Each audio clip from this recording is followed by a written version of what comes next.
Okay, hi, it's Paul Green here from the business community, doing another one of our regular spotlight on interviews. And today, I'm pleased to say, I'm joined by Emma Matthews. Welcome, Emma.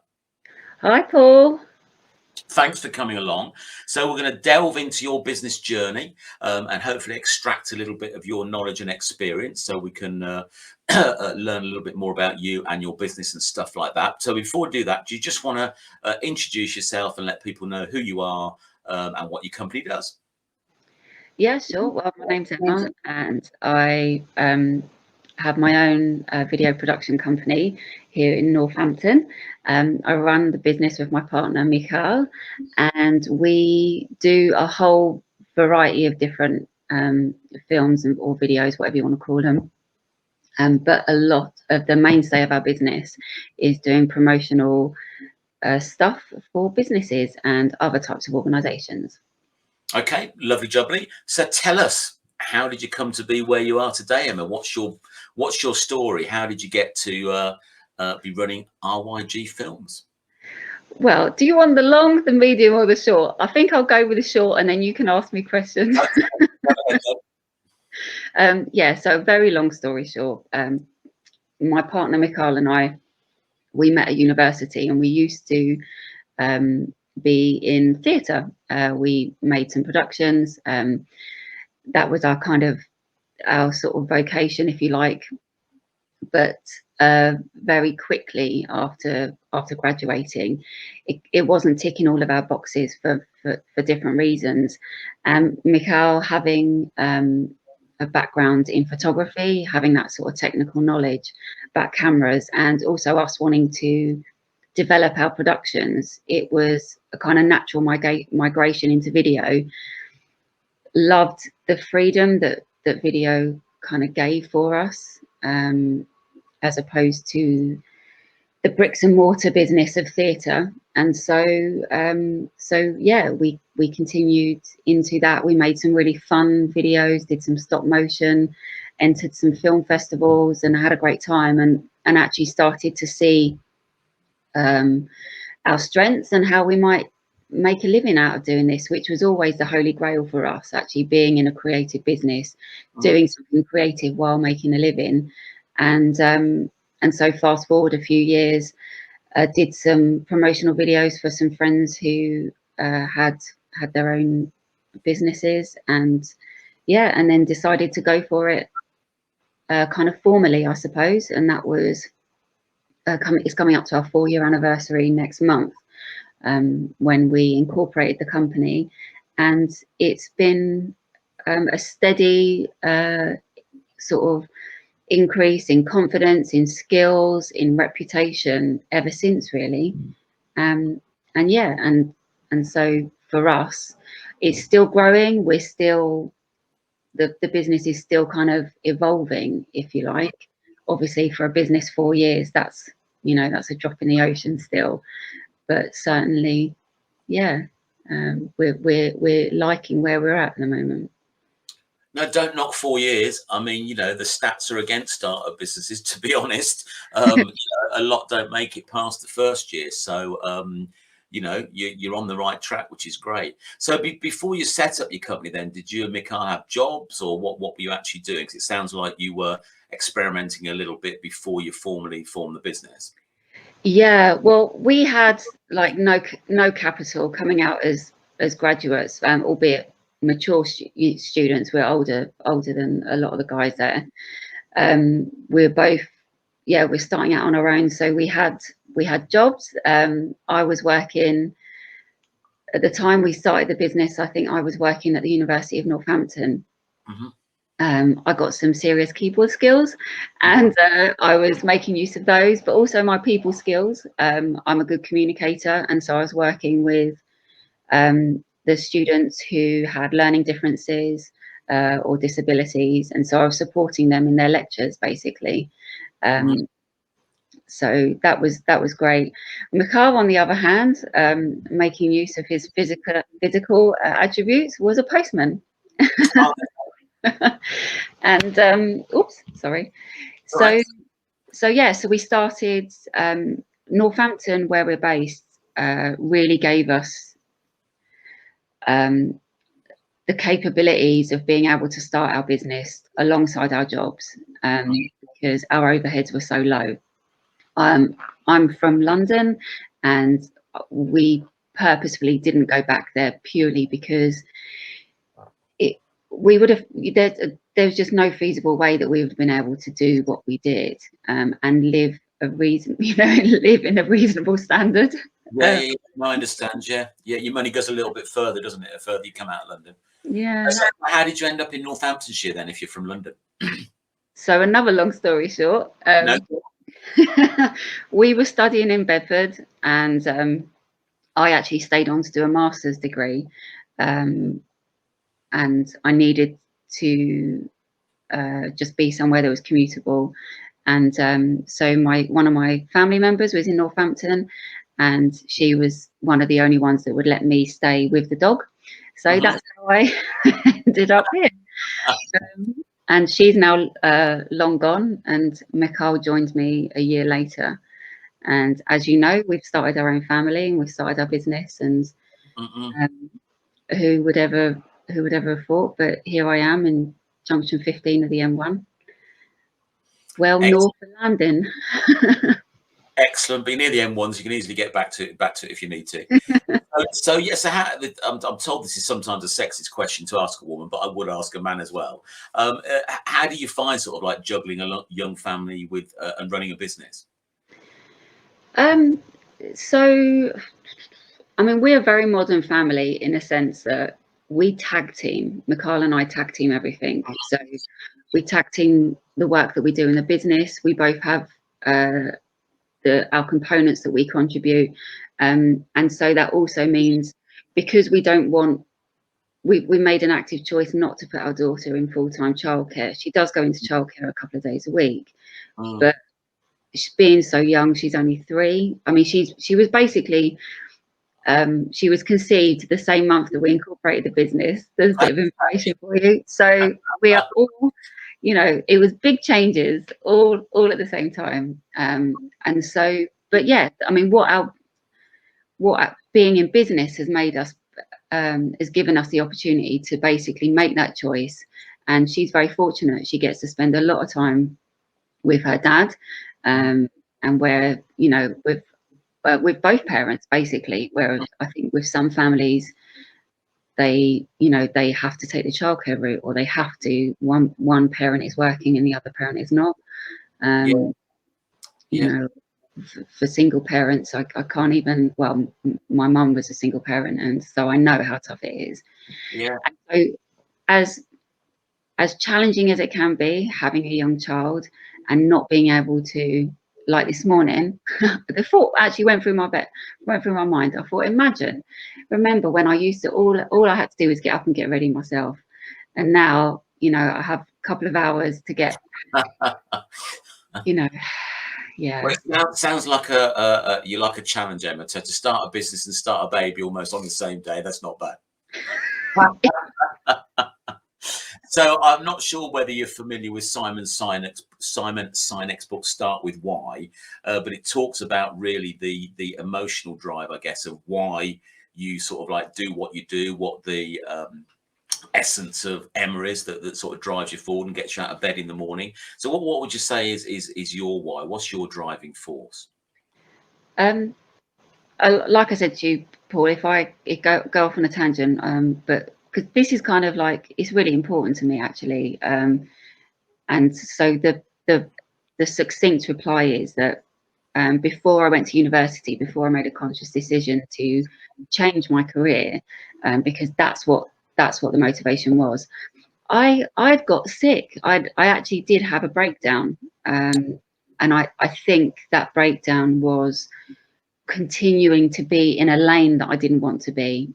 I didn't mind my jobs and my career. I'd worked my way up after leaving school to be kind of office management, project management, and it was a good career, but it just wasn't the career that I wanted. And I did get sick, and I was out of action for I can't remember, but it was months. It wasn't a few days, it was months.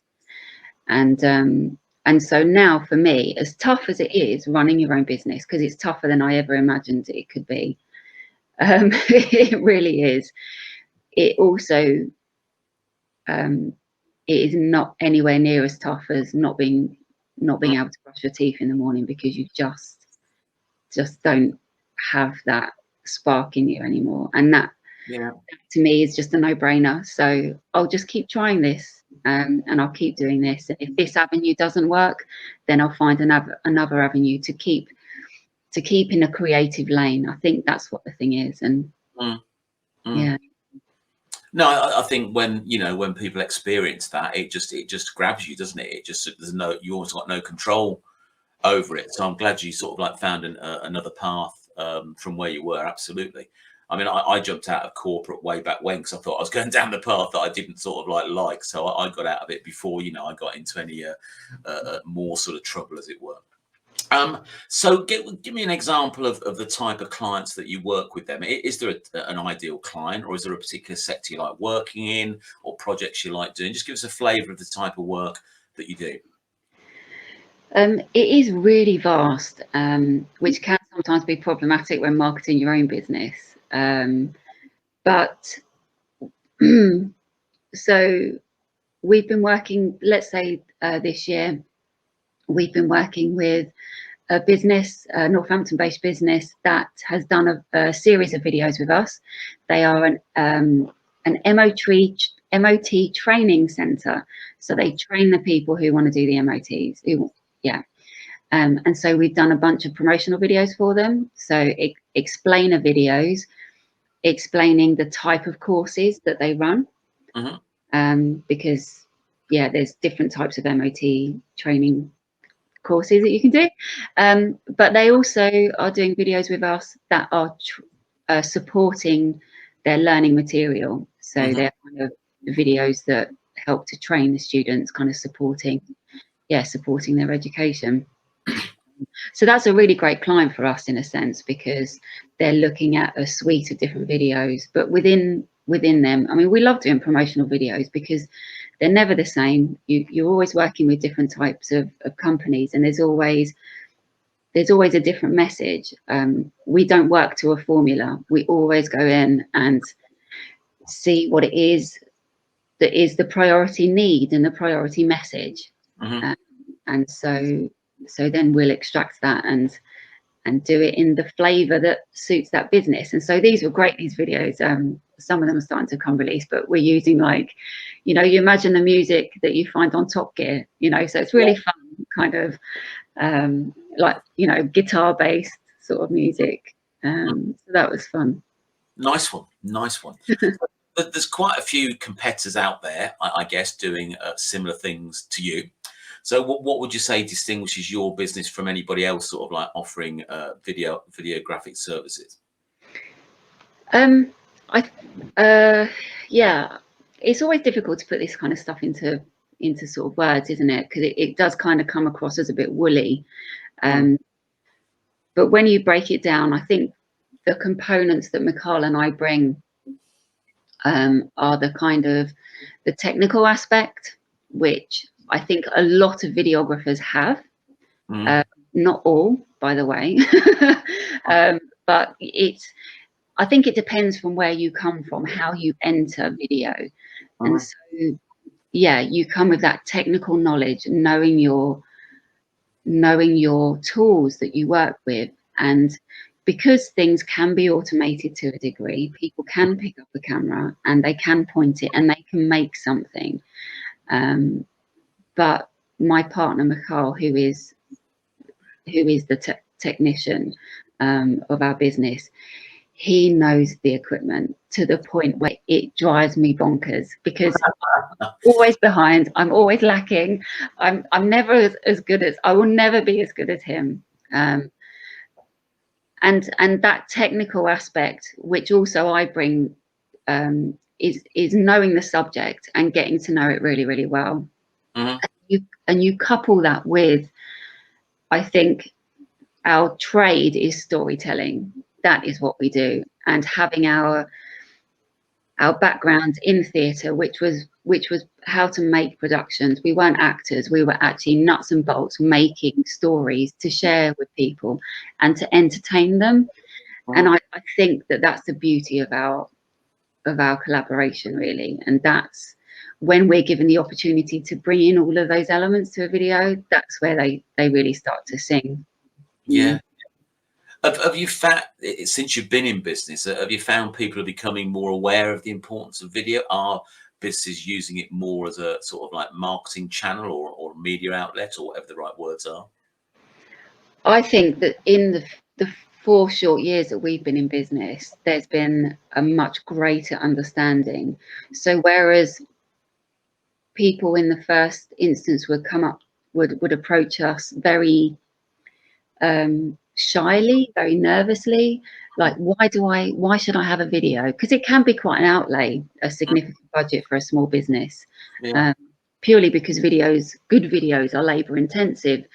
And so whereas before they were like, well, do I need a video? Now it's like customers come to us and I need a video, can you help me? You know, they know that they should be creating video content for their business.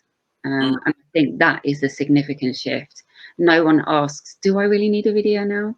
No one ever said that.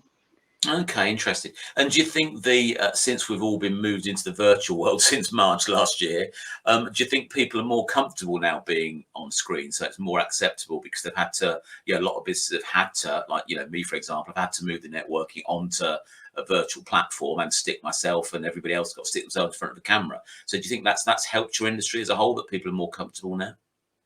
Yeah, I think so. I mean, there might be some videographers who are a bit nervous about maybe being done out of a job, but I think that it is perfect, because you are, even with non-professionally made videos, you can start to see the benefits and the kind of reach that you can get versus, and it depends on your business, by the way, because actually videos are great and they can work for all businesses, but it might be that photos do work for your industry just as well or even better sometimes. It really does depend. But for those people who are venturing into using video and able to see the kind of different level of interaction that they're getting, I think is important. And so that it might give them confidence then to go, actually, I've been doing this sort of DIY content, it's doing something for me, but I've really got this shiny new thing that I want to celebrate and I would like to do it professionally, and it would give them perhaps more confidence.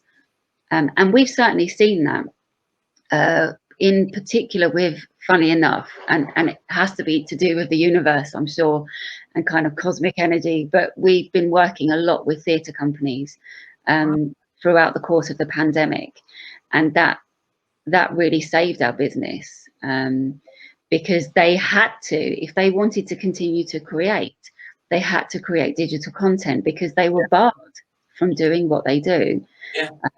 And it's now continuing. That work hasn't tapered off, but what there is this wonderful hybrid of creative theatrical people moving into the digital area, and it's wonderful for us because it's really nice content to work on.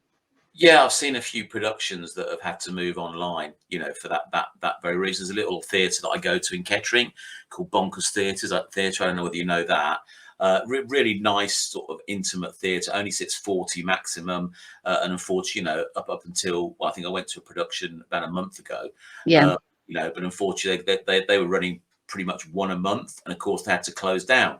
Yeah. And now they're still operating, sort of like social distance. So there's I think there's only 20 seats now. So of course it's a much smaller audience. Yeah. But yeah, they've managed to survive, and they've started to put the productions on again. I don't know how much they've used video, to be honest. I know they've got some video works. I know they put that on the screen when you're sort of in the lobby, as it were. But no, I think that's been a saving grace, hasn't it? Your services for companies like that, just to get their stuff out there. So as we mentioned, we're still coming out of, well, I think we're out of lockdown now. We are out of lockdown, but COVID's still around, and a lot of us have been locked up for, as it were, for the last sort of 18 months. So that's been the biggest challenge for most businesses. Outside of that, what would you say has been the biggest challenge in the 4 years that you've been in business? Um, from I think actually the biggest challenge for me is been learning how to. It's not learning how to run a business. You know, I'm kind of like, I've been around. You know, I've been around business owners and stuff. It's more about finding a place where I can do it that makes me happy and makes me comfortable. And so, because as a small business owner, I'm doing a lot of the wheel turning behind the scenes, and that's not my skill set. And so I will do it. I do. I mean, I've got, like, I think as we speak, 170 reconciliations in Xero because I just put it off all the time. You know, like, it hurts. And that is until we're in a position to be able to bring on board some, you know, some support. I think that's one of the biggest challenges. I think it is more the administrative and operational part of a business, because, you know, well, you're typical, I guess, you know, you're in a business doing something that you love. So that's the product and the service that you offer. But everybody's got to do all the foundational stuff, like the tax returns and the accounts, etc. And and also, you know, the marketing. Not everybody's comfortable with marketing their own business. You know, it's not something that, not everybody has all the skills in one to be able to do it. Yeah, absolutely. There's things like that. But yeah, if you can find a way of offloading the stuff you don't like to do, to focus on what you do like to do, I think that's got to be a challenge, I think, for most businesses. Okay, you've kindly agreed to share some of your immense knowledge. So I'm going to hand over the studio floor to you, and just give you an opportunity to learn us about something. So the floor is yours, Emma. Thanks, Paul. Okay, so I had to think about, oh gosh, there's so many things that you could talk about in terms of video. And so I'm kind of narrowing it down to general video content, whether it's made professionally or it's something that you do yourself. I think one of the first mistakes that newcomers to video make is trying to squeeze too much into that one video. And invariably what happens, it becomes either too long, it's too overwhelming. So for example, let's say you are running a business that provides a service. Let's say you are a printer, and you print all sorts of materials on all sorts of materials, and you want to make your first video, and you basically turn that video into a catalogue. And it's just not, it can serve a purpose, but it is not going to light up social media. It's not going to be something that people get excited about. And actually what you can do is almost, it's that kind of thing where casting the net too wide, and you end up just losing a lot of people out of interest. So my suggestion is whether you go, you know, professionally or you're doing it yourself, think about it like you're running adverts in a magazine.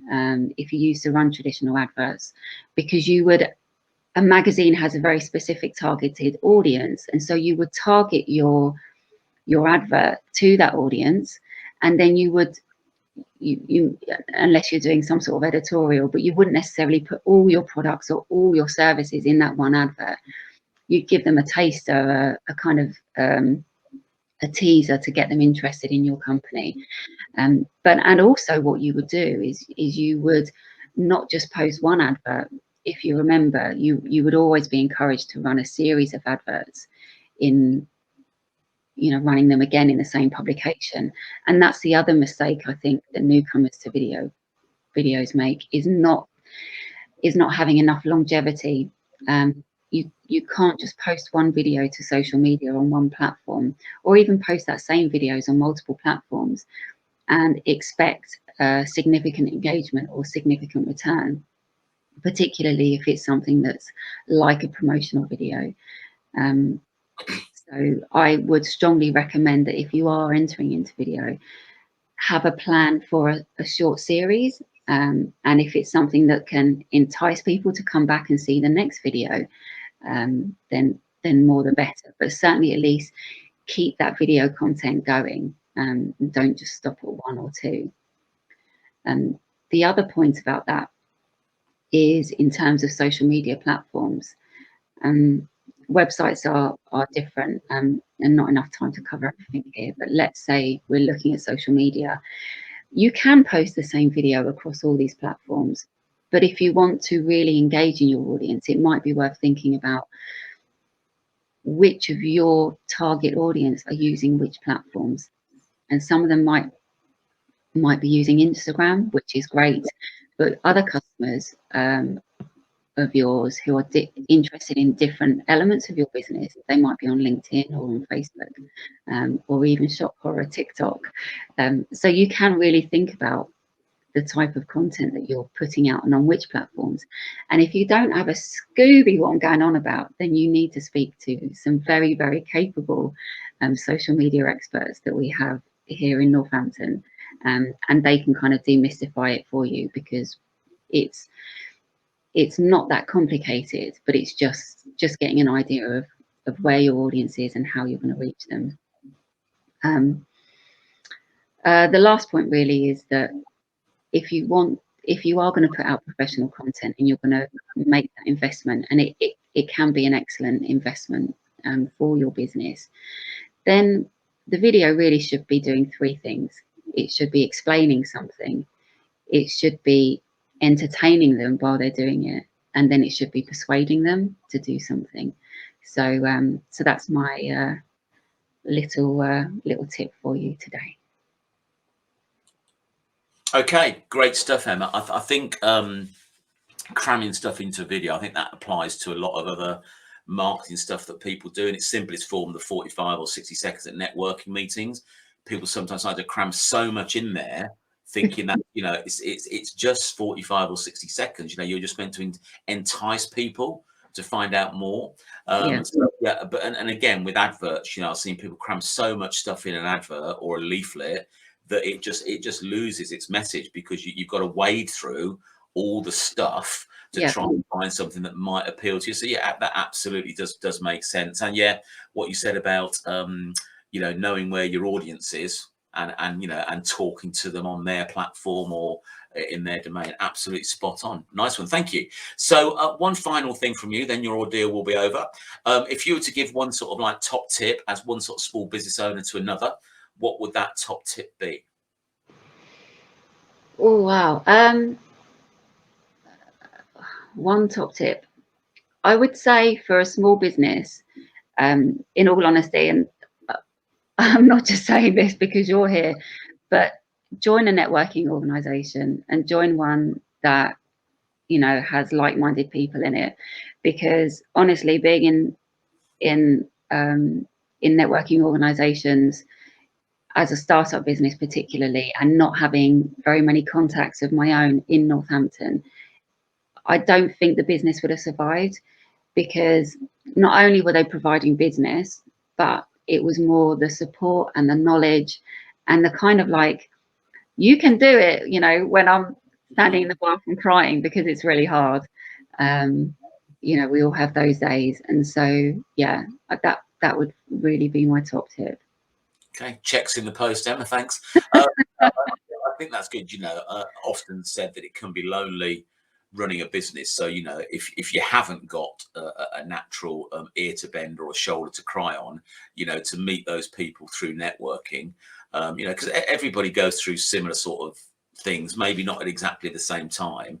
But you know, that is a good recommendation. You know, just surround yourself with people, supportive people. And on the opposite side, you know, don't surround yourself with negative people. So, you know, avoid those at all costs, and just go and you know, get people around you that are happy to support you. So that's it. You're done, Emma. So I hope it wasn't too traumatic for you. So thanks ever so much for your time today. I'll end the broadcast there. Thank you very much. Thanks, Paul.